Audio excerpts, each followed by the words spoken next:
Good morning અને હર હર મહાદેવ મિત્રો. તો તમારા બધાનું મારા બ્લોગમાં હાર્દિક સ્વાગત છે. તો સરસ મજાની મોર્નિંગ થઈ ગઈ છે અને આજ અમારા બેન પણ રેડી થઈ ગયા છે. અને આ મિત્રો આજ શ્રાવણ મહિનાનો પહેલો દિવસ છે એટલે અમે જઈ રહ્યા છીએ મહાદેવના દર્શન કરવા માટે મંદિરે.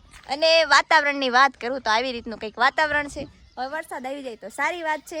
તો મંદિરે જઈએ છીએ, આપણે પૂજા કરવાની છે મહાદેવની. તો હવે આપણે અત્યારે તો જો કે અમે વાડીએ છીએ, તો વાડીએથી આપણે હાલીને જ જવાનું છે મહાદેવના દર્શન કરવા માટે. તો હવે આપણે જઈએ મિત્રો. સરસ મજાના આપણે મંદિરે પહોંચી ગયા છીએ. તો હવે એને આપણે દર્શન કરી લઈએ અને તમને મંદિર બતાવી દઉં. આ મંદિર છે અને એક આ ટેણીઓ રમે છે અને જે કદાચ ભાઈ પૂજા કરે છે. અને તો હવે આપણે પહેલાં પૂજા કરી લઈએ અને પછી જ આપણે મળીએ.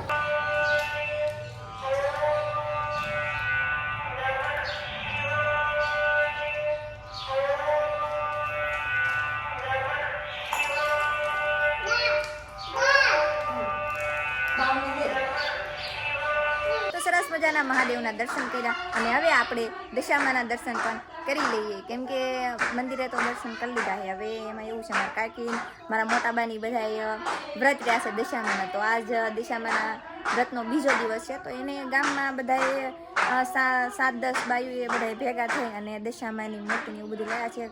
મતલબ કે દશામાનું સ્થાપના કરી છે અને એ બધાએ પૂજાને એવું કરે છે. તો હવે આપણે પણ દશામાના દર્શન કરી લઈએ. હવે હું તો દશામાના દર્શન કરવા માટે જાઉં, પણ અમારા બે ટેણિયા જો બહાર બેઠા છે, લેસન બાકી છે, લેસન કરે છે કા. તો હું તમને બતાવું. બધા છે ને અત્યારે તો દશામાનો થાળ ગાય છે. એટલે જો આવી રીતનું કંઈક છે, આ બધા ગાય છે અને અહીંયા દશામાનું સ્થાપના છે.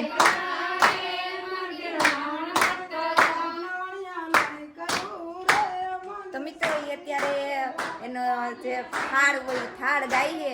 તો હવે આપણે દશામાના દર્શન કરી લઈએ અને પછી મળીએ.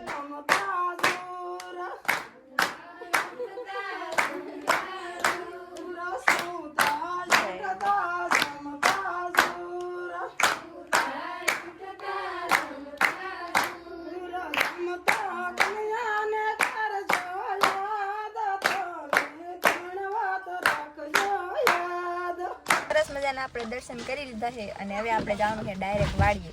આ જો અડધા ખડકાય છે, અડધા પાછળ છે અને અડધા આજે જો દુકાને ઊભા છે. અને આ જો બધો સામાન લીધો ને એમાં એવું હતું કે આ છે ને બધા ફરાળ લેવાનું હતું, કા લેવાનું હતું, એટલે બધા ફરાળ ને બધું લીધો ને કેટલો સામાન ને બધું હોય.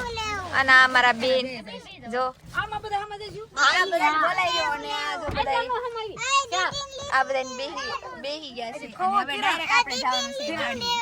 તો સરસ મજાના આપણે વાડીએ પહોંચી ગયા છે અને જો આવતા વેત જ આપણને લાગી ગઈ હતી ભૂખ. એટલે જો આ રહી વેફર. તો હવે હે ને વેફર ખાઈ લેવી આપણે, કેમ કે એમાં તો એવું છે બપોરો કરવાનો છે, પણ આપણે તો નથી કરવાનો કેમ કે શ્રાવણ મહિનો છે ને. તો આપણે શ્રાવણ મહિનો રેવી સીવી એટલે કાંઈ બપોરા તો કરાય નહીં. એટલે કીધું કે આપણે ફરાળ જ કરી લઈએ. તો અત્યારે તો વેફર છે, તો વેફર ખાઈ લેવી ને પછી બટેકાને એવું બધું બાફીને પછી ખાઈ દઈએ. પણ પહેલાં અત્યારે બહુ ભૂખ લાગી એટલે વેફર ખાઈ લેવી. એ મકાનનું કામ એ થોડું ઘણું શરૂ છે. તો આજ તો મારા કાકા એકલા મથે છે. આ જો આમાં થોડોક માલ બનાવ્યો હતો અને આ રીતનું છે. અને જો આમાં છે ને પતરાને એવું બધું ફિટ કરી વાળ્યું છે, માળી વાળ્યું છે. અને મારા કાકા કાંક કામ કરે છે. ઓ કાકા શું કામ કરો છો? હે તો મકાનનું કામ શરૂ છે. તો હું તમને જો મકાન બતાવું. હે ઈંટની પડદી મારી એમને ગોખલો બનાવ્યો. બાકી તો મકાન તો રેડી થઈ ગયા ને, કમ્પ્લીટ થઈ ગયા. રેવા આવવાનું છે સોમવારે. એટલે પાકું સોમવારે આવતું રહેવાનું છે. તો સારામાં સારું. જો આવી રીતનું મિત્રો કંઈક મકાન છે. આ બાજુ છે 2 મકાન બનાવ્યા છે ને ઉપર પતરાની એવું ફિટ કર્યું છે. તો મારા કાકાની એમ કહે કે હવે છે ને કે અમારે વાડીએ રહેવા આવતું રહેવું. તો વાડીએ રહેવા આવતા રહે તો બહુ સારામાં સારું, બધાને મજા આવે. તો કંઈ તો મણો કામ કરવા અને આપણે થોડુંક મદદ કરાવવા લાગવી કાકાને. અત્યારે જો એકલા મથી આવી રીતનું કરે છે. એટલે રહોડું બહોડું કંઈ બનાવવાનું છે તો ઓસ્ટિન કોર બાંધવાની બાકી છે. રસોડું ને એવું તો પછી બનાવશું, પણ અત્યારે બધું એ જે કરી નાખીએ. જે આમાં તળ ને એવું બધું નાખવાનું આવશે. આમાં નાખવાનું છે ને કાકા? હજી તળ નાખવાનું છે. અને આ ઘર બતાવું તો આ ઘરમાં એવી રીતનું જ છે.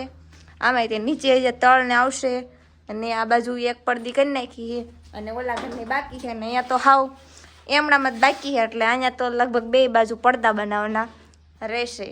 તો આવી રીતનું કાંક મકાનનું કામકાજ જે ચાલુ છે.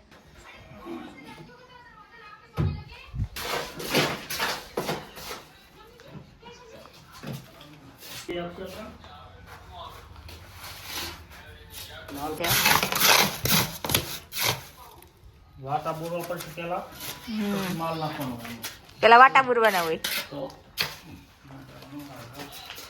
તો મિત્રો કામ કરીને તો થાકી ગયા છે પણ તોય હવે છે ને આપણે સાંજની રસોઈ બનાવી સીવી.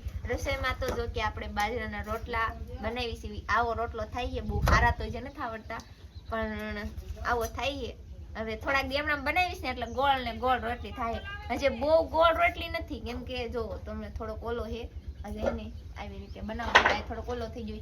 એમાં એવું છે બાજરાનો અને જુવારનો બેયનો મિક્સ કરીને રોટલો બનાવવો એટલે થોડોક ઓલા થાય છે પણ ધીરે ધીરે આવડી જશે. તો હવે હું પેલા છે ને બાજરાના રોટલા બનાવી વાળું અને પછી શાક તો શેનું બનાવવાનું છે નથી ખબર.